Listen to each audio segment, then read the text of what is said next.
ನಮಸ್ಕಾರ ಎಲ್ಲರಿಗೂ. ನಾನು ವಿಜಯ ಪಾಟೀಲ್. ನಿಮಗೆಲ್ಲ ಗೊತ್ತು, ಸಮಾಜ ವಿಜ್ಞಾನ ಕನ್ನಡ ಮಾಧ್ಯಮದ ಸಮಾಜ ವಿಜ್ಞಾನದ ಪಾಠಗಳನ್ನು ನಾನು ಮಾಡ್ತಾ ಇದ್ದೀನಿ. 6th ಇಂದ 9th ಮುಗಿಸಿದ್ದೀವಿ. ಈಗ 10ನೇ ತರಗತಿಯ ಪಾಠಗಳನ್ನು ಸ್ಟಾರ್ಟ್ ಮಾಡ್ಕೊಂಡಿದ್ದೀವಿ. ನೀವಿನ್ನು ನಮ್ಮ ಐಡಿಯಾಸ್ ಫೋರಮ್ನ ಟೆಲಿಗ್ರಾಮ್ ಚಾನಲ್ಗೆ ಜಾಯ್ನ್ ಆಗದೇ ಇದ್ದರೆ ಡಿಸ್ಕ್ರಿಪ್ಷನಲ್ಲಿ ನೀಡಿರುವಂತಹ ಲಿಂಕ್ಗೆ ಹೋಗಿ ಜಾಯ್ನ್ ಆಗ್ಬೋದು. ಹೀಗೆ ಜಾಯ್ನ್ ಆಗೋದ್ರ ಮುಖಾಂತರ ನೀವು ಪಡ್ಕೊಳ್ಬಹುದಾದಂತಹ ಉಪಯೋಗಗಳು ಇಲ್ಲಿವೆ. ಇವೆಲ್ಲ ಉಪಯೋಗಗಳನ್ನು ನೀವು ಪಡ್ಕೋಬಹುದು. ಹಾಗೆ ಐಡಿಯಾಸ್ ಫೋರಮ್ ಜೊತೆಗೆ ಅಧ್ಯಾಪಕರ ಜೊತೆಗೆ ನೀವು ಚರ್ಚೆ ನಡೆಸಿ ನಿಮ್ಮ ಡೌಟ್ಸ್ಗಳನ್ನು ಕೂಡ ಕ್ಲಿಯರ್ ಮಾಡ್ಕೋಬಹುದು. ಇನ್ನು ನಮ್ಮ ಐಡಿಯಾಸ್ ಫೋರಮ್ ಯೂಟ್ಯೂಬ್ ಚಾನಲಲ್ಲಿ ಮಾಡ್ತಾ ಇರುವಂತಹ ಕೋರ್ಸ್ಗಳ ವಿವರ ಇಲ್ಲಿದೆ. ಎಲ್ಲ NCERT ವಿಡಿಯೋಗಳು, DSCERT ವಿಡಿಯೋಗಳು, ತಮಿಳುನಾಡು ರಾಜ್ಯದ ಪಠ್ಯಪುಸ್ತಕದ ವಿಡಿಯೋಗಳು, ಹಾಗೆ GK ಟ್ರಿಕ್ಸ್, ಆಪ್ಟಿಟ್ಯೂಡ್, 1000ಕ್ಕೂ ಅಧಿಕ ಪ್ರಶ್ನೆ ಪತ್ರಿಕೆಗಳನ್ನು ಚರ್ಚೆ ನಡೆಸಿದಂತಹ ವಿಡಿಯೋಗಳು, ಹೀಗೆ ಅನೇಕ ಕೋರ್ಸ್ಗಳನ್ನು ಈಗಾಗಲೇ ಶುರು ಮಾಡಿದ್ದಾರೆ. ಆದ್ದರಿಂದ ಐಡಿಯಾಸ್ ಫೋರಮ್ ಯೂಟ್ಯೂಬ್ ಚಾನಲ್ಗೆ ಸಬ್ಸ್ಕ್ರೈಬ್ ಮಾಡೋದರ ಮೂಲಕ ನೀವು ಈ ಕೋರ್ಸ್ಗಳ ಉಪಯೋಗಗಳನ್ನು ಪಡ್ಕೋಬಹುದು. ಇನ್ನು ಈ 10ನೇ ತರಗತಿ ವಿದ್ಯಾರ್ಥಿಗಳಿಗಾಗಿ ನಾನೇನು ಮಾಡ್ತಾ ಇದ್ದೀನಿ, ಸಮಾಜ ವಿಜ್ಞಾನ ಪ್ರಶ್ನೆ ಪತ್ರಿಕೆಗಳನ್ನು ಚರ್ಚೆ ಮಾಡ್ತಾ ಇದ್ದೀವಿ. ಅಂದರೆ ಪಾಠದ ಕೊನೆಗೆ ಈ 20 ಕ್ವಶನ್ ಪೇಪರ್ಗಳಲ್ಲಿ 2017ರಿಂದ 2020ರವರೆಗೂ ಮಾಡೆಲ್, ಅದೇ ರೀತಿ ಮೇನ್ ಎಕ್ಸಾಮ್ನಲ್ಲಿ ಬಂದಿರುವಂತಹ ಕ್ವಶನ್ಗಳನ್ನು ಪಾಠದ ಕೊನೆಗೆ ಡಿಸ್ಕಸ್ ಮಾಡ್ತಾ ಇದ್ದೀವಿ. ಸಮಾಜ ವಿಜ್ಞಾನ 2020, 2019, 2018, 17 ಈ ವರ್ಷಗಳಲ್ಲಿ ಬಂದಂತಹ ಪ್ರಶ್ನೆಗಳ ಚರ್ಚೆಯನ್ನು ನಾವೀಗ ನಡೆಸ್ತಾ ಇದ್ದೀವಿ. 10ನೇ ತರಗತಿ ವಿದ್ಯಾರ್ಥಿಗಳಿಗೆ ಈ ವಿಡಿಯೋಗಳನ್ನು ಶೇರ್ ಮಾಡೋದರ ಮೂಲಕ ಅವರು ಈ ವಿಡಿಯೋಗಳ ಉಪಯೋಗಗಳನ್ನು ಪಡ್ಕೋಬಹುದು. ಇವತ್ತು ನಾನು ಈಗಾಗಲೇ ಬ್ರಿಟಿಷ್ ಆಳ್ವಿಕೆಯ ಪರಿಣಾಮಗಳು ಅನ್ನುವಂತಹ ಪಾಠದ ಮೊದಲನೇ ಭಾಗದಲ್ಲಿ ಈ ಸೈನ್ಯ ವ್ಯವಸ್ಥೆ, ಪೊಲೀಸ್ ವ್ಯವಸ್ಥೆ, ನ್ಯಾಯಾಂಗ ವ್ಯವಸ್ಥೆ ಮತ್ತು ನಾಗರಿಕ ವ್ಯವಸ್ಥೆಯಲ್ಲಿ ಆದಂತಹ ಬದಲಾವಣೆಗಳು ಮತ್ತು ಪರಿಣಾಮಗಳನ್ನು ಹೇಳಿದ್ದೆ. ಈ ಪಾಠದಲ್ಲಿ ನಾನು ಬ್ರಿಟಿಷ್ ಆಳ್ವಿಕೆಯ ಕಾಲದಲ್ಲಿ ಆದಂತಹ ಭೂಕಂದಾಯ ನೀತಿಗಳು ಇವುಗಳ ಬಗ್ಗೆ ಕಲಿತೀವಿ. ಬ್ರಿಟಿಷರು ಭಾರತದ ಮೇಲೆ ಏಕಸ್ವಾಮ್ಯವನ್ನು ಸಾಧಿಸಿದಾದ ಮೇಲೆ ಏನು ಮಾಡ್ತಾರೆ, ಬಂಗಾಳ ಪ್ರಾಂತ್ಯವನ್ನು ತಮ್ಮ ಕೇಂದ್ರವನ್ನಾಗಿ ಇಟ್ಕೊಂಡು ಅಲ್ಲಿಂದ ಎಲ್ಲ ಸಾಮ್ರಾಜ್ಯಗಳನ್ನು ಅವರು ಆಳ್ತಾ ಇರ್ತಾರೆ. ಈಸ್ಟ್ ಇಂಡಿಯಾ ಕಂಪನಿ ಬ್ರಿಟಿಷ್ ಸರ್ಕಾರಕ್ಕೆ ವಾರ್ಷಿಕವಾಗಿ 4 ಲಕ್ಷ ಪೌಂಡ್ಗಳನ್ನು ಪಾವತಿ ಮಾಡಬೇಕಾಗ್ತಾ ಇತ್ತು. ಈಸ್ಟ್ ಇಂಡಿಯಾ ಕಂಪನಿ ಇಲ್ಲಿ ಪರವಾನಗಿಯನ್ನು ತಗೊಂಡಿತ್ತು. ಈ 4 ವರ್ಷಗಳ ಕಾಲ ನಾನು ಭಾರತದಲ್ಲಿ ವ್ಯಾಪಾರವನ್ನು ಮತ್ತು ಅಧಿಕಾರವನ್ನು ನಡೆಸ್ತೀನಿ ಅನ್ನುವಂತಹ ಪರವಾನಗಿಯನ್ನು ಬ್ರಿಟಿಷ್ ಸರ್ಕಾರದಿಂದ ಈಸ್ಟ್ ಇಂಡಿಯಾ ಕಂಪನಿ ತಗೊಂಡು ವಾರ್ಷಿಕವಾಗಿ 4 ಲಕ್ಷ ಪೌಂಡ್ಗಳನ್ನು ಅದು ಪಾವತಿಸಬೇಕಾಗ್ತಾ ಇತ್ತು. ಈ ಹಿನ್ನೆಲೆಯಲ್ಲಿ ಕಂಪನಿಯು ತನ್ನ ಆರ್ಥಿಕ ಹಿತಾಸಕ್ತಿಯನ್ನು ಸುಸ್ಥಿರಗೊಳಿಸಬೇಕಾಗ್ತಾ ಇತ್ತು. ಇದರಿಂದ ಹೊಸ ಬಗೆಯ ಕಂದಾಯ ನೀತಿಗಳನ್ನು ಜಾರಿಗೆ ತರ್ತಾ ಹೋದರು. ಬ್ರಿಟಿಷರಿಗೂ ಕೂಡ ಆರ್ಥಿಕವಾಗಿ ಅವರು ಆಗಬೇಕಾಗ್ತಾ ಇತ್ತು. ಯಾಕಂದರೆ ಈಸ್ಟ್ ಇಂಡಿಯಾ ಕಂಪನಿ ವಾರ್ಷಿಕವಾಗಿ 4 ಲಕ್ಷ ಪೌಂಡ್ಗಳನ್ನು ಬ್ರಿಟಿಷ್ ಸರ್ಕಾರಕ್ಕೆ ಪಾವತಿಸಬೇಕಾಗ್ತಾ ಇತ್ತು. ಯಾಕಂದರೆ ಇಲ್ಲಿ ಅದು ಪರವಾನಗಿಯನ್ನು ತಗೊಂಡಿತ್ತು ಭಾರತದ ಮೇಲೆ ಆಡಳಿತವನ್ನು ಮತ್ತು ವ್ಯಾಪಾರವನ್ನು ನಡೆಸೋದಕ್ಕಾಗಿ. ಅದೇ ರೀತಿ ಬ್ರಿಟಿಷರು ತಮಗೆ ಆರ್ಥಿಕವಾಗಿ ತಾವು ಸಬಲರಾಗಬೇಕು ಅನ್ನೋ ನಿಟ್ಟಿನಲ್ಲಿ ಅವರು ಹಲವಾರು ಕಾಯ್ದೆಗಳನ್ನು, ಪದ್ಧತಿಗಳನ್ನು, ಭೂಕಂದಾಯ ನೀತಿಗಳನ್ನು ಜಾರಿಗೆ ತರ್ತಾರೆ. ಅವುಗಳನ್ನು ನಾವು ಇಲ್ಲಿ ಒಂದೊಂದಾಗಿ ಕಲಿಯೋಣ. ಮೊದಲೇದು ಖಾಯಂ ಜಮೀನ್ದಾರಿ ಪದ್ಧತಿ. ವಾರ್ಷಿಕವಾಗಿ ನಿರ್ದಿಷ್ಟ ಕಂದಾಯದ ಹಣವನ್ನು ಪಡೆಯೋದಕ್ಕೋಸ್ಕರ ಲಾರ್ಡ್ ಕಾರ್ನ್ವಾಲಿಸ್ 1793ರಲ್ಲಿ ಬಂಗಾಳ ಮತ್ತು ಬಿಹಾರ್ ಪ್ರಾಂತಗಳಲ್ಲಿ ಹೊಸ ಕಂದಾಯ ಪದ್ಧತಿಯನ್ನು ಜಾರಿಗೊಳಿಸ್ತಾನೆ. ಅದೇ ಖಾಯಂ ಜಮೀನ್ದಾರಿ ಪದ್ಧತಿ. ಅಂದರೆ ಇಲ್ಲಿ ಈ ಪದ್ಧತಿಯಲ್ಲಿ ಜಮೀನ್ದಾರರು ಭೂ ಮಾಲೀಕರಾಗಿರ್ತಾರೆ. ಈ ಹೊಸ ಯೋಜನೆಯ ಪ್ರಕಾರ ಜಮೀನ್ದಾರ ಪ್ರತಿ ವರ್ಷ ನಿರ್ದಿಷ್ಟ ದಿನಕ್ಕೆ ಅಥವಾ ಆ ನಿರ್ದಿಷ್ಟ ದಿನಕ್ಕಿಂತ ಮೊದಲೇ ಅವನು ಒಪ್ಪಿಕೊಂಡಂತಹ ಕಂದಾಯದ ಮೊತ್ತವನ್ನು ಸರ್ಕಾರಕ್ಕೆ ಸಲ್ಲಿಸಬೇಕಾಗ್ತಾ ಇತ್ತು. ಭೂ ಮಾಲೀಕನಿಗೆ ಈ ಪದ್ಧತಿಯಿಂದ ಹೆಚ್ಚಿನ ಲಾಭ ಆಗುತ್ತೆ. ಯಾಕಂದರೆ ಸರ್ಕಾರಕ್ಕೆ ಸಲ್ಲಿಸಬೇಕಾದಂತಹ ಹಣದ ಮೊತ್ತಕ್ಕಿಂತ ಹೆಚ್ಚಿನ ವಸೂಲಿ ಮಾಡಿದಂತಹ ಹಣವನ್ನು ಅವನೇ ಇಟ್ಕೊಳ್ಬಹುದಾಗಿತ್ತು. ಬರಗಾಲ ಅಥವಾ ವಿಪರೀತ ಮಳೆ, ಅತಿವೃಷ್ಟಿ ಈ ಎಲ್ಲ ಕಾರಣಗಳಿಂದ ಕಂದಾಯವನ್ನು ವಸೂಲು ಮಾಡಲಿಕ್ಕೆ ಸಾಧ್ಯ ಆಗದೇ ಇದ್ದರೆ, ಸರ್ಕಾರಕ್ಕೆ ಸಲ್ಲಿಸಬೇಕಾದಂತಹ ಹಣದ ಮೊತ್ತವನ್ನು ಸಲ್ಲಿಸೋದಕ್ಕೆ ಆಗದೇ ಇದ್ದರೆ ಬ್ರಿಟಿಷ್ ಸರ್ಕಾರವು ಭೂಮಿಯ ಒಡೆತನವನ್ನು ಅವನಿಂದ ಕಿತ್ಕೊಳ್ಬೇಕಾಗ್ತಾ ಇತ್ತು. ಈ ರೀತಿ ಒಂದು ವ್ಯವಸ್ಥೆ ಖಾಯಂ ಜಮೀನ್ದಾರಿ ಪದ್ಧತಿ. ಖಾಯಂ ಜಮೀನ್ದಾರಿ ಪದ್ಧತಿ ವ್ಯವಸ್ಥೆಯಲ್ಲಿ ಈ ಜಮೀನ್ದಾರ ಅನ್ನುವಂಥವನು ಭೂ ಮಾಲೀಕನಾಗಿರ್ತಾನೆ. ಅವನು ಏನು ಮಾಡಬೇಕಾಗಿರುತ್ತೆ, ವಾರ್ಷಿಕವಾಗಿ ಪ್ರತಿ ವರ್ಷ ನಿರ್ದಿಷ್ಟ ದಿನಕ್ಕಿಂತ ಮೊದಲೇ ಅವನು ಇಂತಿಷ್ಟು ಹಣವನ್ನು ಕೊಡ್ತೀನಿ ಅಂತ ಒಪ್ಕೊಂಡಿರ್ತಾನೆ. ಆ ಹಣವನ್ನು ಆ ನಿರ್ದಿಷ್ಟ ದಿನಕ್ಕಿಂತ ಮೊದಲೇ ಅವನು ಸರ್ಕಾರಕ್ಕೆ ಪಾವತಿ ಮಾಡಬೇಕಾಗ್ತಾ ಇತ್ತು.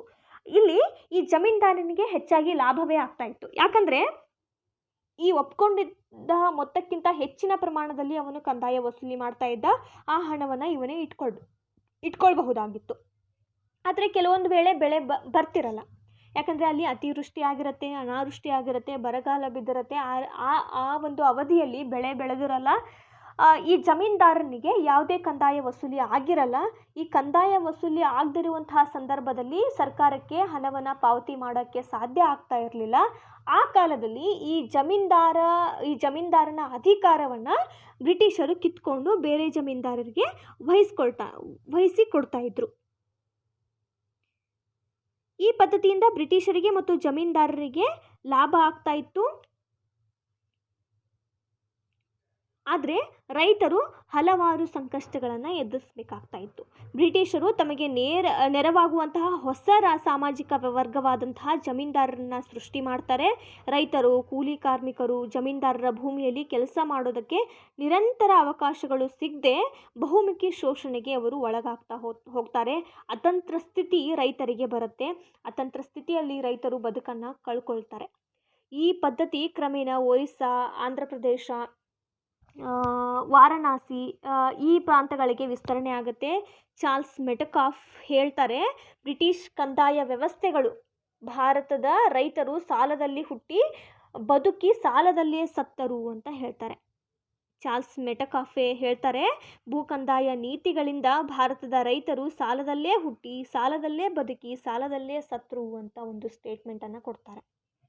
ಈ ರೀತಿ ಶೋಷಣೆಯನ್ನು ಖಾಯಂ ಜಮೀನ್ದಾರಿ ಪದ್ಧತಿಯ ಅಡಿಯಲ್ಲಿ ಈ ಭಾರತೀಯ ರೈತರು ಅನುಭವಿಸ್ತಾ ಇರ್ತಾರೆ. ಅವರಿಗೆ ನಿರಂತರವಾದ ಅವಕಾಶಗಳು ಸಿಗ್ತಾ ಇರಲ್ಲ. ಜಮೀನ್ದಾರರು ಶೋಷಣೆಗೆ ಒಳಪಡಿಸಿ ರೈತರಿಂದ ಕಂದಾಯವನ್ನು ವಸೂಲಿ ಮಾಡ್ತಾ ಇರ್ತಾರೆ. ಅಪಾರ ಪ್ರಮಾಣದಲ್ಲಿ ವಸೂಲಿ ಮಾಡಿದಂತಹ ಕಂದಾಯದಲ್ಲಿ ಇಂತಿಷ್ಟು ಪ್ರಮಾಣವನ್ನು ಬ್ರಿಟಿಷ್ ಸರ್ಕಾರಕ್ಕೆ ಕೊಟ್ಟು ಜಮೀನ್ದಾರರು ಉಳಿದಿದ್ದನ್ನು ತಮ್ಮಲ್ಲೇ ಇಟ್ಕೊಳ್ತಿರ್ತಾರೆ. ಬರಗಾಲದ ಸಂದರ್ಭದಲ್ಲಿಯೂ ಕೂಡ ರೈತರು ಶೋಷಣೆಗೆ ಒಳಪಡ್ತಾರೆ. ಯಾಕಂದರೆ ಜಮೀನ್ದಾರರು ತಮ್ಮ ಅಧಿಕಾರವನ್ನು ಕಳ್ಕೊಳ್ತೀವಿ ಅನ್ನುವಂತಹ ಭಯದಲ್ಲಿ ಈ ರೈತರ ಮೇಲೆ ಶೋಷಣೆಯನ್ನು ಮಾಡ್ತಾ ಇರ್ತಾರೆ. ಬಲವಂತವಾಗಿ ಅವರಿಂದ ಹಣವನ್ನು, ದುಡಿಮೆಯನ್ನು ಮಾಡಿಸ್ಕೊಳ್ತಾ ಇರ್ತಾರೆ. ಇದರಿಂದ ರೈತರು ಸಂಕಷ್ಟಕ್ಕೆ ಒಳಗಾಗ್ತಾರೆ. ಇದನ್ನು ಅಧ್ಯಯನ ಮಾಡಿದಂತಹ ಚಾರ್ಲ್ಸ್ ಮೆಟಕಾಫ ಭೂ ಕಂದಾಯ ನೀತಿಗಳಿಂದಾಗಿ ಏನಾಗುತ್ತೆ, ಭಾರತದ ರೈತರು ಸಾಲದಲ್ಲೇ ಹುಟ್ಟಿ ಸಾಲದಲ್ಲೇ ಬದುಕಿ ಸಾಲದಲ್ಲೇ ಸತ್ತರು ಅಂತ ಒಂದು ಸ್ಟೇಟ್ಮೆಂಟನ್ನು ಕೊಡ್ತಾರೆ. ಇದು ಖಾಯಂ ಜಮೀನ್ದಾರಿ ಪದ್ಧತಿ. ಖಾಯಂ ಜಮೀನ್ದಾರಿ ಪದ್ಧತಿಯಲ್ಲಿ ಜಮೀನ್ದಾರರು ಭೂ ಮಾಲೀಕರಾಗಿರ್ತಾರೆ. ಅವರ ಅಡಿಯಲ್ಲಿ ಕೆಲಸ ಮಾಡುವಂತಹ ರೈತರಿಂದ ಭೂ ಕಂದಾಯವನ್ನು ವಸೂಲಿ ಮಾಡಿಕೊಂಡು ಪ್ರತಿ ವರ್ಷ ನಿರ್ದಿಷ್ಟ ದಿನಕ್ಕಿಂತ ಮೊದಲೇ ಇಂತಿಷ್ಟು ಒಪ್ಕೊಂಡಂತಹ ಹಣವನ್ನು ಈ ಜಮೀನ್ದಾರರು ಬ್ರಿಟಿಷ್ ಸರ್ಕಾರಕ್ಕೆ ಅಥವಾ ಈಸ್ಟ್ ಇಂಡಿಯಾ ಕಂಪನಿಗೆ ಸಲ್ಲಿಸಬೇಕಾಗ್ತಾ ಇತ್ತು. ಇದನ್ನು ತೆಗೆದುಕೊಂಡಂತಹ ಈಸ್ಟ್ ಇಂಡಿಯಾ ಕಂಪನಿ ಪ್ರತಿ ವರ್ಷ 4 ಲಕ್ಷ ಪೌಂಡ್ಗಳನ್ನು ಬ್ರಿಟಿಷ್ ಸರ್ಕಾರಕ್ಕೆ ಪಾವತಿ ಮಾಡ್ತಾ ಇದ್ರು. ಇದು ಖಾಯಂ ಜಮೀನ್ದಾರಿ ಪದ್ಧತಿ. ಇನ್ನು ಮಹಲ್ವಾರಿ ಪದ್ಧತಿ. ಉತ್ತರ ಪ್ರದೇಶ್, ಆಂಧ್ರ ಪ್ರದೇಶ್ ಈ ರೀತಿಯ ಅನೇಕ ಭಾಗಗಳಲ್ಲಿ, ಪಂಜಾಬ್ ಮತ್ತು ದೆಹಲಿ ಪ್ರಾಂತಗಳಲ್ಲಿ ಮಹಲ್ಲುಗಳು ಅನ್ನುವಂತಹ ಸಾಮೂಹಿಕ ಒಪ್ಪಂದಗಳನ್ನು ಮಾಡ್ಕೊಳ್ತಾ ಇದ್ರು.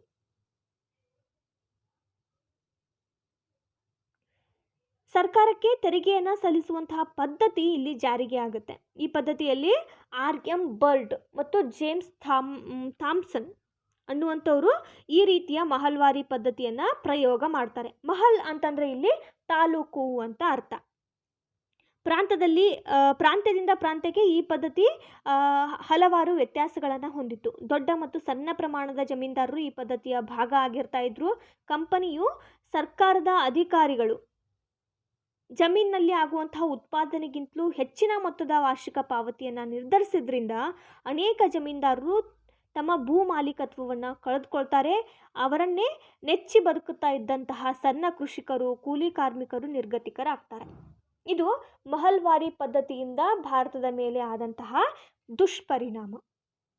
ಮಹಲ್ವಾರಿ ಪದ್ಧತಿಯಲ್ಲಿ ಪ್ರತಿ ತಾಲೂಕಿನಲ್ಲಿಯೂ ಇಂತಿಷ್ಟು ಉತ್ಪಾದನೆಗಿಂತ ಹೆಚ್ಚಿನ ಮಟ್ಟದಲ್ಲಿ ಈ ಜಮೀನ್ದಾರರು ಕಂದಾಯವನ್ನು ಕಟ್ಟಬೇಕಾಗ್ತಾ ಇತ್ತು. ಅದರಿಂದ ಜಮೀನ್ದಾರರು ತಮ್ಮ ಅಧಿಕಾರಗಳನ್ನು ಕಳ್ಕೊಳ್ತಾರೆ. ಜಮೀನ್ದಾರರ ಅಧೀನದಲ್ಲಿ ಬರುವಂತಹ ರೈತರು, ಕೂಲಿ ಕಾರ್ಮಿಕರು ತಮ್ಮ ಅಸ್ತಿತ್ವವನ್ನೇ ಕಳ್ಕೊಳ್ತಾರೆ. ಇದು ಮಹಲ್ವಾರಿ ಪದ್ಧತಿ.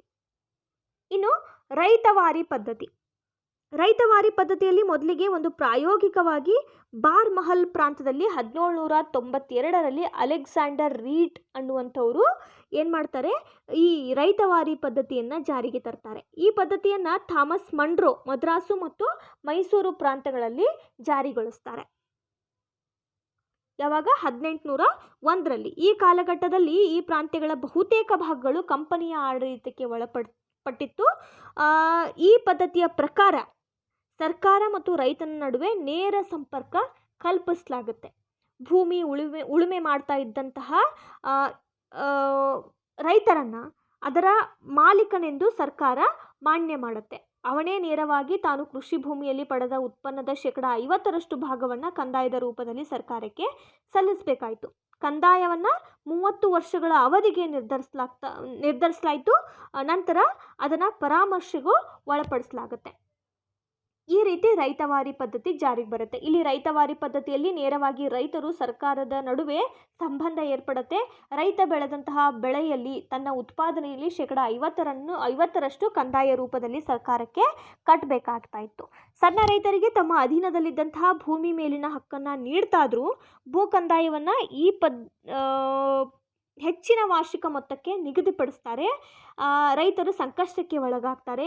ಕಂದಾಯ ವಸೂಲಿ ಮಾಡುವಂತಹ ಅಧಿಕಾರಿಗಳು ನಿರ್ದಾಕ್ಷಿಣ್ಯವಾಗಿ ಕ್ರಮಗಳನ್ನು ಜರುಗಿಸ್ತಾ ಇರ್ತಾರೆ. ಬೆಳೆಗಳು ಸರಿಯಾಗಿ ಫಸಲು ನೀಡಿದಂತಹ ಸಂದರ್ಭದಲ್ಲಿ ರೈತರು ಹಣದ ಲೇವಿದಾರರು ಅಂತ ಇರ್ತಾರೆ. ಅವರಿಂದ ಸಾಲವನ್ನು ಪಡ್ಕೊಂಡು ಅದನ್ನು ಮರುಪಾವತಿ ಮಾಡಲಾಗದೆ ಸಣ್ಣ ಪುಟ್ಟ ಜಮೀನನ್ನು ಮಾರಾಟಕ್ಕೆ ಇಡ್ತಾರೆ.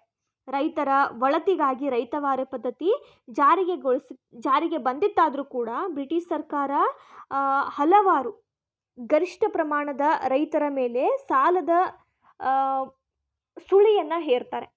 ಗರಿಷ್ಠ ಪ್ರಮಾಣದ ರೈತರು ಸಾಲದ ಸುಳಿಯಲ್ಲಿ ಸಿಗ್ತಾರೆ. ಈ ಪದ್ಧತಿ ಇಲ್ಲಿ ಒಂದು ರೈತರಿಗೆ ವಿಷಮ ಸ್ಥಿತಿಯನ್ನು ತಂದೊಡ್ಡುತ್ತೆ. ರೈತವಾರಿ ಪದ್ಧತಿ ಜಾರಿಗೆ ಬಂದಿದ್ದು ಯಾವ ನಿಟ್ಟಿನಲ್ಲಿ? ರೈತರಿಗೆ ಉಪಯೋಗ ಆಗಲಿ ಅನ್ನೋ ನಿಟ್ಟಿನಲ್ಲಿ.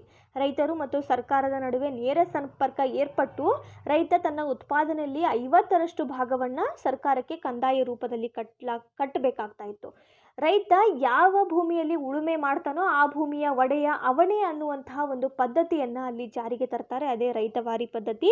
ಇದಾದ ಮೇಲೆ ಕೆಲವೊಂದು ವರ್ಷಗಳಾದ ಮೇಲೆ ರೈತರ ಮೇಲೆ ನಿರ್ದಾಕ್ಷಿಣ್ಯವಾಗಿ ಕೆಲವೊಂದು ನಿಯಮಗಳನ್ನು ಜಾರಿಗೆ ತರ್ತಾರೆ, ನಿಯಮಗಳನ್ನು ಹೇರ್ತಾರೆ. ಅಧಿಕ ಮೊತ್ತದ ಒಂದು ಕಂದಾಯವನ್ನು ನಿಗದಿಪಡಿಸಲಾಗುತ್ತೆ. ಅದನ್ನು ಕಟ್ಟಲಾಗದಂತಹ ರೈತ ಏನು ಮಾಡ್ತಾನೆ, ಲೇವಾದೇವಿದಾರರ ಜೊತೆ ಸಾಲವನ್ನು ಮಾಡ್ಕೊಳ್ತಾನೆ. ಈ ಸಾಲವನ್ನು ಮರುಪಾವತಿ ಮಾಡೋಕ್ಕಾಗದೆ ರೈತನು ತನ್ನ ಭೂಮಿಯನ್ನು ಮಾರಾಟಕ್ಕೆ ಇಡ್ತಾನೆ. ಇದಾದ ಮೇಲೆ ಗರಿಷ್ಠ ಪ್ರಮಾಣದ ರೈತರು ಸಾಲದ ಸುಳಿಗೆ ಸಿಗ್ತಾರೆ. ಈ ಒಂದು ಪದ್ಧತಿ ವಿಫಲ ಆಗುತ್ತೆ. ಇದು ರೈತವಾರಿ ಪದ್ಧತಿ. ಇನ್ನು ಬ್ರಿಟಿಷ್ ಕಂದಾಯ ನೀತಿಯ ಪರಿಣಾಮಗಳು ಏನೇನು? ನಿಜವಾದ ರೈತನನ್ನು ಶೋಷಿಸುವ ಹೊಸ ಸಾಮಾಜಿಕ ವರ್ಗವಾದಂತಹ ಜಮೀನ್ದಾರಿ ಸಮುದಾಯ ಸೃಷ್ಟಿಯಾಗುತ್ತೆ. ಈ ಮೊದಲು ಜಮೀನ್ದಾರಿ ಪದ್ಧತಿ ಅನ್ನುವಂಥದ್ದು ಇರಲೇ ಇಲ್ಲ. ಬ್ರಿಟಿಷ್ ಸರ್ಕಾರಕ್ಕಿಂತ ಮೊದಲು ಜಮೀನ್ದಾರಿ ಪದ್ಧತಿ ಇರಲಿಲ್ಲ. ಜಮೀನ್ದಾರಿ ಪದ್ಧತಿಯನ್ನು ಮತ್ತು ರೈತರ ಮೇಲೆ ಶೋಷಣೆ ಮಾಡುವಂತಹ ಒಂದು ವರ್ಗವಾದಂತಹ ಜಮೀನ್ದಾರ ಅನ್ನುವಂತಹ ವರ್ಗವನ್ನು ಸೃಷ್ಟಿ ಮಾಡಿದವರು ಬ್ರಿಟಿಷರೇ. ಇನ್ನು ಜಮೀನ್ದಾರರ ಶೋಷಣೆಗೆ ಒಳಗಾದಂತಹ ರೈತರು ವಿವಿಧ ಬಗೆಯ ಸಂಕಷ್ಟಕ್ಕೆ ಒಳಗಾಗ್ತಾರೆ ಮತ್ತು ನಿರ್ಗತಿಕರಾಗ್ತಾರೆ. ಇನ್ನು ಭೂಮಿ ಮಾರಾಟದ ವಸ್ತು ಆಗುತ್ತೆ. ಇಲ್ಲಿ ಈಗಾಗಲೇ ನೋಡಿದ್ವಿ, ರೈತವಾರಿ ಪದ್ಧತಿಯಲ್ಲಿ ಸಾಲದ ಸುಳಿಗೆ ಸಿಕ್ಕಂತಹ ರೈತರು ತಮ್ಮ ಭೂಮಿಯನ್ನು ಮಾರಾಟಕ್ಕಿಡ್ತಾರೆ. ಈ ರೀತಿ ಭೂಮಿ ಅನ್ನುವಂಥದ್ದು ಮಾರಾಟದ ವಸ್ತು ಆಗುತ್ತೆ. ಮಾರ್ಟೇಜ್ ಅಂದರೆ ಇದನ್ನು ಪರಭಾರೆ, ಮಾರ್ಟೇಜ್ ಮಾಡಿ ಹಣವನ್ನು ಸಾಲವಾಗಿ ಪಡಿಲಾಗ್ತಾ ಇತ್ತು. ಭೂಮಿಯನ್ನು ಮಾರ್ಟೇಜ್ ಅಂತ ಮಾಡಿ ಅದರಿಂದ ಹಣದ ಸಾಲವನ್ನು ಪಡ್ಕೊಳ್ತಾ ಇದ್ರು ರೈತರು. ಅನೇಕ ಜಮೀನ್ದಾರರು ಕೂಡ ಕಂದಾಯವನ್ನು ಸಲ್ಲಿಸುವ ಸಲುವಾಗಿ ತಮ್ಮ ಜಮೀನನ್ನು ಪರಭಾರೆ ಮಾಡ್ತಾರೆ. ಪರಭಾರೆ ಅಂತಂದರೆ ಮಾರ್ಟೇಜ್ ಅಂದರೆ ಭೂಮಿಯನ್ನು ಇಟ್ಟು ಒತ್ತೆ ಇಟ್ಟು ಹಣದ ರೂಪದಲ್ಲಿ ಸಾಲವನ್ನು ಪಡ್ಕೊಳ್ಳೋದು. ಇನ್ನು ಕೃಷಿ ಕ್ಷೇತ್ರ ಅನ್ನುವಂಥದ್ದು ವಾಣಿಜ್ಯೀಕರಣ ಆಗುತ್ತೆ. ಮೊದಲನೇದಾಗಿ ಏನು ಮಾಡ್ತಾಯಿದ್ರು, ಇದಕ್ಕಿಂತ ಮೊದಲು ರೈತರು ತಮ್ಮ ಆಹಾರಕ್ಕಾಗಿ, ತಮ್ಮ ಕುಟುಂಬಕ್ಕಾಗಿ ಬೆಳೆಯನ್ನು ಬೆಳೀತಾ ಇದ್ರು.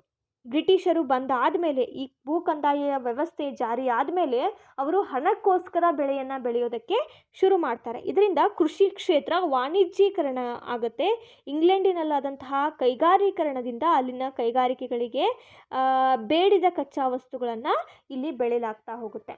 ಅಂದರೆ ಇಲ್ಲಿ ಬರೀ ಆಹಾರಕ್ಕಾಗಿ ಬೆಳೆಯನ್ನು ಬೆಳೀಲಿಲ್ಲ. ಈ ಬ್ರಿಟನ್ನಲ್ಲಿ, ಇಂಗ್ಲೆಂಡ್ನಲ್ಲಿ ಕೈಗಾರೀಕರಣದಿಂದ ಅಲ್ಲಿ ಕೈಗಾರಿಕೆಗಳಿಗೆ ಬೇಕಾದಂತಹ ಕಚ್ಚಾ ಪದಾರ್ಥಗಳನ್ನು ಇಲ್ಲಿ ಬೆಳೆಯಲಿಕ್ಕೆ ಶುರು ಮಾಡ್ತಾರೆ. ಹಣದ ಲೇವಾದೇವಿದಾರರು ಬಲಿಷ್ಠರಾಗ್ತಾರೆ. ಯಾಕೆ ಬಲಿಷ್ಠರಾಗ್ತಾರೆ? ಈ ರೈತವಾರಿ ಪದ್ಧತಿಯಲ್ಲಿ ರೈತರಿಗೆ ಸಾಲವನ್ನು ಇವರು ಕೊಡ್ತಾ ಇರ್ತಾರೆ. ಅನೇಕ ರೀತಿಯ ಬಡ್ಡಿಗಳನ್ನು ಹಾಕ್ತಾ ಇರ್ತಾರೆ. ಇದರಿಂದ ರೈತರು ಸಂಕಷ್ಟಕ್ಕೀಡಾಗಿ ತಮ್ಮ ಭೂಮಿಯನ್ನು ಮಾರಾಟಕ್ಕಿಡ್ತಾರೆ. ಇದರಿಂದ ಹಣದ ಲೇವಾದೇವಿಗಾರರು ಏನಾಗ್ತಾರೆ? ಬಲಿಷ್ಠರಾಗ್ತಾರೆ.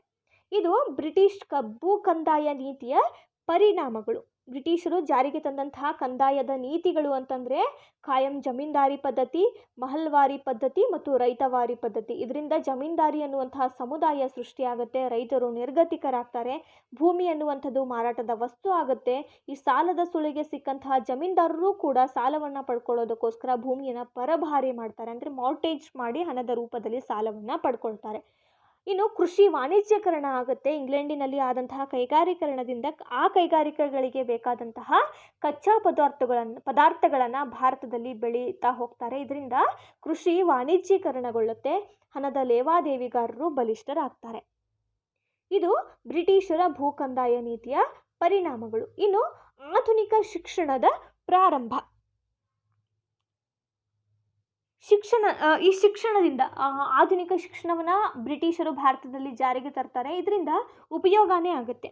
ಭಾರತೀಯರ ಸಾಂಪ್ರದಾಯಿಕ ಶಿಕ್ಷಣ ನಿರಂತರವಾಗಿ ಚಾಲ್ತಿಯಲ್ಲಿ ಇರುತ್ತೆ. ಇದಕ್ಕಿಂತ ಮೊದಲು ಮಧ್ಯಕಾಲೀನ ಸಂದರ್ಭದಲ್ಲಿ ಮುಸ್ಲಿಂ ರಾಜ್ಯ ವ್ಯವಸ್ಥೆಯಲ್ಲಿ ನೆಲೆಗೊಂಡಂತಹ ಈ ನಂತರ ಶಿಕ್ಷಣವನ್ನು ನೀಡೋದರಲ್ಲಿ ಪಾರಂಪರಿಕ ವಿಧಾನದ ಜೊತೆಗೆ ಕೆಲವು ಬದಲಾವಣೆಗಳು ಸಹ ಉಂಟಾಗ್ತವೆ. ಮುಂದೆ ಈ ಕ್ರಮದಲ್ಲಿ ಬದಲಾವಣೆ ಉಂಟಾದದ್ದು ಯಾವಾಗ ಅಂತಂದರೆ ಅದು 18ನೇ ಶತಮಾನದಲ್ಲಿ. 18ನೇ ಶತಮಾನದ ಹೊಸ ಬ್ರಿಟಿಷ್ ಆಡಳಿತದ ಕಾಲಘಟ್ಟದಲ್ಲಿ ಈ ಶಿಕ್ಷಣ ನೀತಿ ಬದಲಾವಣೆಗೆ ಒಳಪಡುತ್ತೆ. ಭಾರತದಲ್ಲಿ ಐರೋಪ್ಯ ಮತ್ತು ಆಂಗ್ಲೋ ಇಂಡಿಯನ್ ಸಮುದಾಯಗಳ ಮಕ್ಕಳಿಗೆ ಹೊಸ ಶಾಲೆಗಳು ಪ್ರಾರಂಭ ಆಗ್ತವೆ.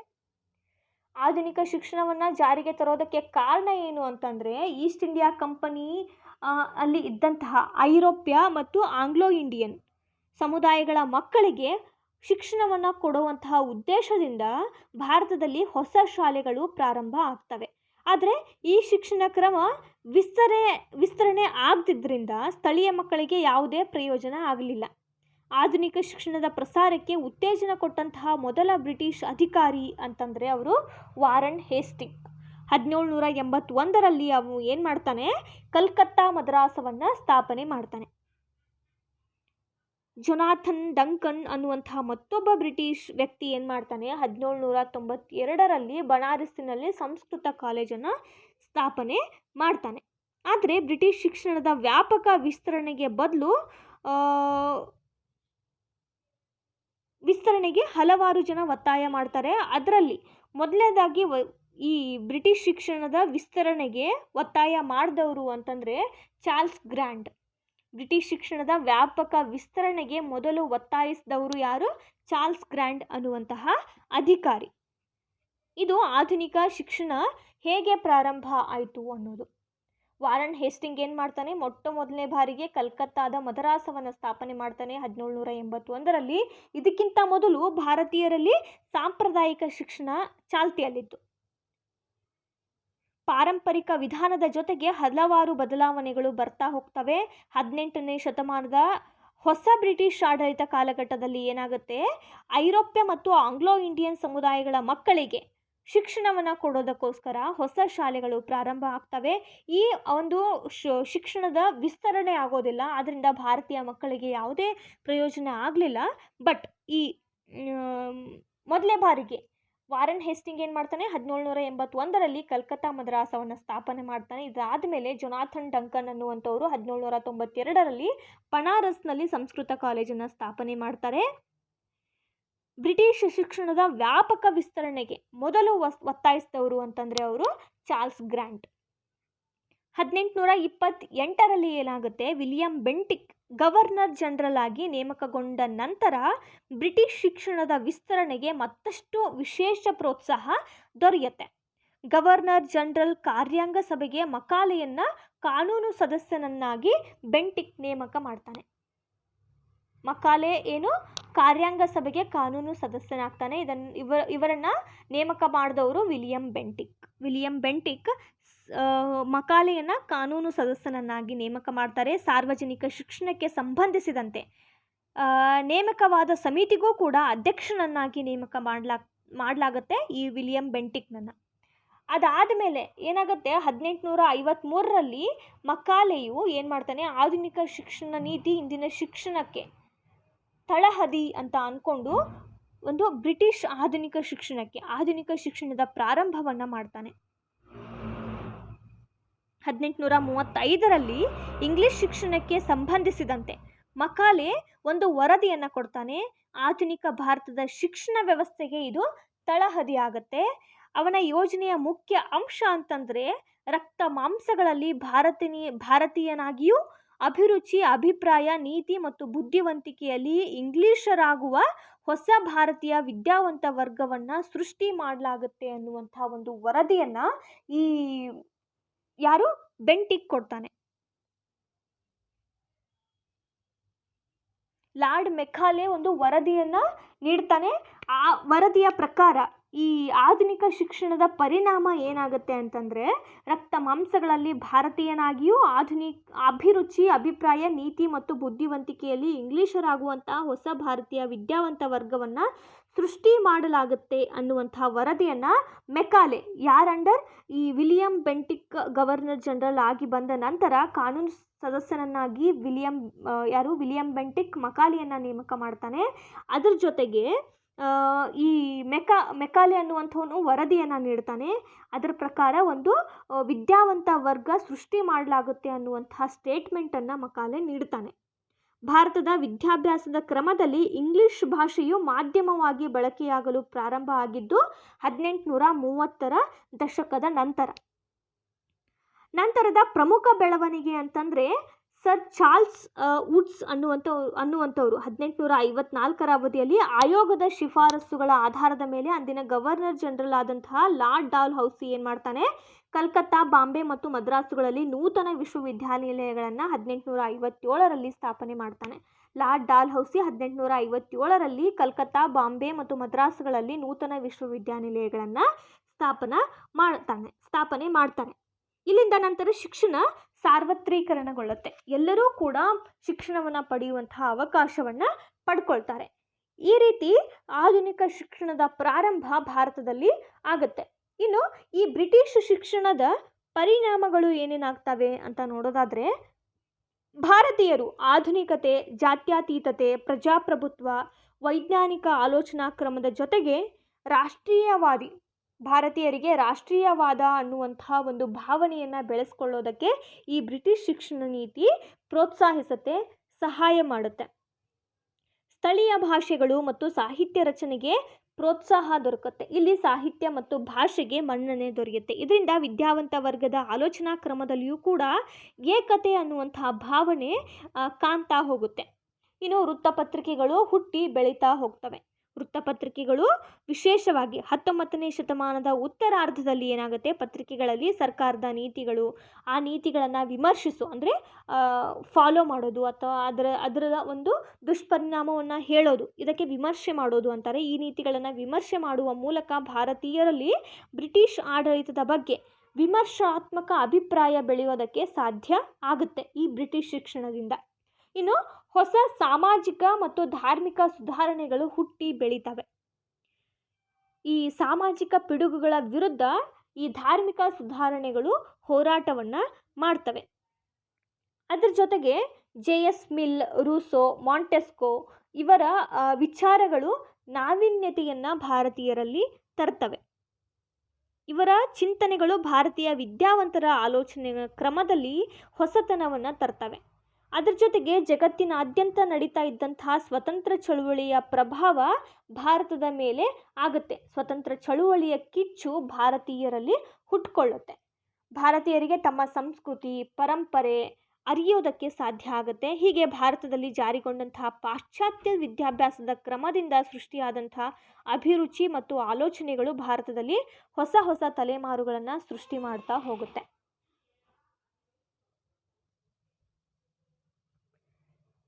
ಈ ಇಂಗ್ಲಿಷ್ ಶಿಕ್ಷಣದ ಪರಿಣಾಮ ಏನಾಗುತ್ತೆ, ಭಾರತೀಯರಿಗೆ ಉಪಯೋಗ ಆಗುತ್ತೆ.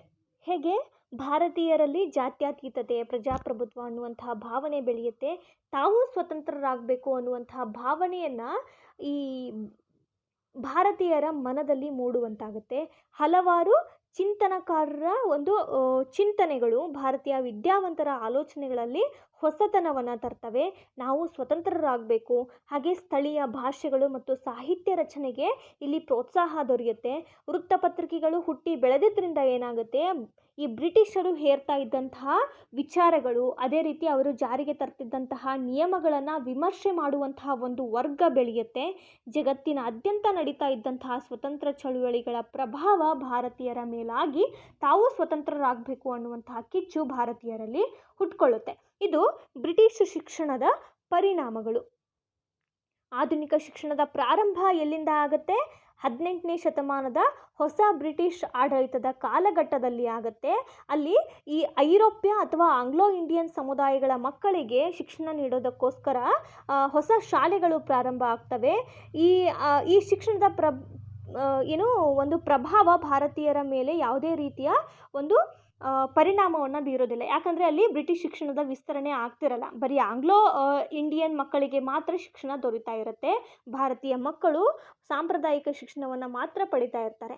ಯಾವಾಗ 1781ರಲ್ಲಿ ವಾರನ್ ಹೇಸ್ಟಿಂಗ್ ಕಲ್ಕತ್ತಾ ಮದ್ರಾಸ್ ಸ್ಥಾಪನೆ ಮಾಡ್ತಾರೆ, 1792ರಲ್ಲಿ ಜೊನಾಥನ್ ಡಂಕನ್ ಬನಾರಸ್ನ ಸಂಸ್ಕೃತ ಕಾಲೇಜನ್ನು ಸ್ಥಾಪನೆ ಮಾಡ್ತಾರೆ. ಅದೇ ರೀತಿ ಒಂದು ವ್ಯಾಪಕ ವಿಸ್ತರಣೆಗೆ, ಶಿಕ್ಷಣದ ವಿಸ್ತರಣೆಗೆ ಚಾರ್ಲ್ಸ್ ಗ್ರಾಂಟ್ ಯಾವಾಗ ಒಂದು ಆಸಕ್ತಿಯನ್ನು ತೋರಿಸ್ತಾರೆ, ಅಲ್ಲಿಗೆ ಒಂದು ಶಿಕ್ಷಣ ಸಾರ್ವತ್ರೀಕರಣಗೊಳ್ಳುತ್ತೆ. ಲಾರ್ಡ್ ಡಾಲ್ ಹೌಸಿ ಏನು ಮಾಡ್ತಾನೆ, ಬಾಂಬೆ ಮದ್ರಾಸು ಇವುಗಳಲ್ಲಿ ನೂತನ ವಿಶ್ವವಿದ್ಯಾನಿಲಯಗಳನ್ನು ಸ್ಥಾಪನೆ ಮಾಡಿ 1857ರಲ್ಲಿ ಸ್ಥಾಪನೆ ಮಾಡಿದ್ದಾದಮೇಲೆ ಭಾರತೀಯರಿಗೂ ಕೂಡ ಒಂದು ಶಿಕ್ಷಣ ದೊರೀತಾ ಹೋಗುತ್ತೆ. ಇದರಿಂದ ಈ ಎಲ್ಲ ಪರಿಣಾಮಗಳು ಆಗ್ತವೆ. ಈ ಪಾಠದಿಂದ ನಾವೇನೇನೆಲ್ಲ ಕಲಿತ್ವಿ, ಭೂಕಂದಾಯ ನೀತಿಗಳಾದಂತಹ ಖಾಯಂ ಜಮೀನ್ದಾರಿ ಪದ್ಧತಿ, ಮಹಲ್ವಾರಿ ಪದ್ಧತಿ, ರೈತವಾರಿ ಪದ್ಧತಿ ಮತ್ತು ಈ ಭೂಕಂದಾಯ ನೀತಿಗಳಿಂದ ಭಾರತದ ಮೇಲೆ ಆದಂತಹ ಪರಿಣಾಮಗಳೇನು, ಅದೇ ರೀತಿ ಆಧುನಿಕ ಶಿಕ್ಷಣ ನೀತಿಯ ಪ್ರಾರಂಭ ಹೇಗಾಗುತ್ತೆ, ಹೇಗೆ ಈ ಶಿಕ್ಷಣ ಅನ್ನೋದು ಸಾರ್ವತ್ರೀಕರಣಗೊಳ್ಳುತ್ತೆ, ಅದೇ ರೀತಿ ಈ ಬ್ರಿಟಿಷ್ ಶಿಕ್ಷಣದ ಪರಿಣಾಮಗಳು ಏನೇನು ಅನ್ನೋದನ್ನು ನಾವು ಈ ಪಾಠದಿಂದ ಕಲಿತ್ವಿ. ಮುಂದಿನ ಪಾಠದಲ್ಲಿ ನಾವು ಸಾಂವಿಧಾನಿಕವಾಗಿ ಯಾವ ರೀತಿ ಬದಲಾವಣೆಗಳನ್ನು ಬ್ರಿಟಿಷರು ಭಾರತದ ಮೇಲೆ ತಂದರು, ಯಾವೆಲ್ಲ ಕಾಯ್ದೆಗಳು ಜಾರಿಯಾಗ್ತವೆ, 2 ರೀತಿಯ ಕಾಯ್ದೆಗಳು ಜಾರಿಯಾಗ್ತವೆ. ಈಸ್ಟ್ ಇಂಡಿಯಾ ಕಂಪನಿಯ ಆಳ್ವಿಕೆಯಲ್ಲಿ ಕೆಲವೊಂದಿಷ್ಟು ಕಾಯ್ದೆಗಳು ಜಾರಿಯಾದರೆ, ಈಸ್ಟ್ ಇಂಡಿಯಾ ಕಂಪನಿಯ ಆಡಳಿತ ಬ್ರಿಟಿಷ್ ರಾಣಿಯ ಕೈಗೆ ವರ್ಗಾವಣೆ ಆದಮೇಲೆ ಒಂದಿಷ್ಟು ಕಾಯ್ದೆಗಳನ್ನು ಜಾರಿಗೆ ತರ್ತಾರೆ. ಅವುಗಳನ್ನು ನಾವು ಮುಂದಿನ ಭಾಗದಲ್ಲಿ ಕಲಿತೀವಿ. ಈ ಪಾಠ ನಿಮಗೆ ಇಷ್ಟ ಆಗಿದರೆ ಲೈಕ್ ಮಾಡಿ, ಶೇರ್ ಮಾಡಿ ಮತ್ತು ಸಬ್ಸ್ಕ್ರೈಬ್ ಮಾಡಿ. ಅದೇ ರೀತಿ ಈ 4 ಭಾಗ ಆದಮೇಲೆ ಕೊನೆಯ ಭಾಗದಲ್ಲಿ, ಈ ಪಾಠದ ಕೊನೆಗೆ ನಾವು 10ನೇ ತರಗತಿ ವಿದ್ಯಾರ್ಥಿಗಳಿಗಾಗಿ ಕ್ವಶನ್ ಪೇಪರ್ಗಳಲ್ಲಿ ಬಂದಂತಹ, ಈ ಪಾಠದ ಮೇಲೆ ಬಂದಂತಹ ಕ್ವಶನ್ಸ್ಗಳನ್ನು ಡಿಸ್ಕಸ್ ಮಾಡ್ತೀವಿ. ಯಾವ ರೀತಿ ಆನ್ಸರ್ ಮಾಡಬೇಕು ಅನ್ನೋದನ್ನು ಹೇಳ್ಕೊಡ್ತೀವಿ. ಈ ವಿಡಿಯೋಗಳನ್ನು 10ನೇ ತರಗತಿ, ಎಸ್ಪೆಷಲಿ 10ನೇ ತರಗತಿ ವಿದ್ಯಾರ್ಥಿಗಳಿಗೆ ಶೇರ್ ಮಾಡೋದ್ರ ಮೂಲಕ ಈ ವಿಡಿಯೋಗಳ ಉಪಯೋಗಗಳನ್ನು ಅವರು ಪಡ್ಕೊಳ್ಳುವಂತೆ ಮಾಡಿ. ಹೆಚ್ಚಾಗಿ ಸಬ್ಸ್ಕ್ರೈಬ್ ಮಾಡಿ, ಲೈಕ್ ಮಾಡಿ, ಶೇರ್ ಮಾಡಿ.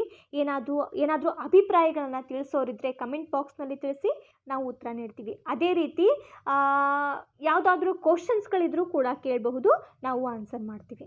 ಮುಂದೆ ಇದೇ ಪಾಠದ ಮತ್ತೊಂದು ಭಾಗದೊಂದಿಗೆ ನಾನು ನಿಮ್ಮ ಜೊತೆ ಬರ್ತೀನಿ. Thank you.